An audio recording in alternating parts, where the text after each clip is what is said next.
אוקיי, אז תרגיל ראשון תנועתיות אגן. אנחנו מנתקים את המתנית ואז שוב פעם מדביקים אותה למיטה.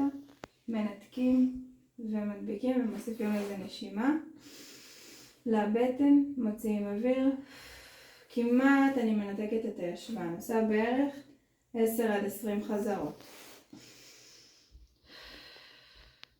אחר כך לוקחת ברכיים לבטן, משחררת את הגב.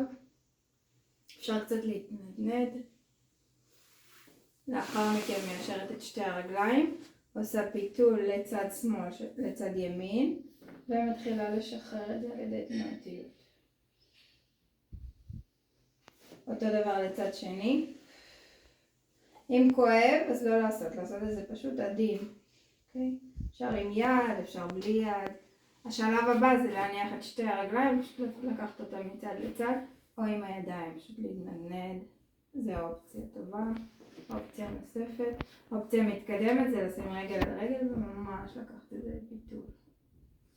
וצד שני. ועוד תרגיל בעמידת 6. יכולה להיות בעמידת 6, לפתוח פיסוק, לעגל את הגב ולקחת את הישבן לאחור. פשוט להיות שם משחרר את הגב. זהו, תעצרי.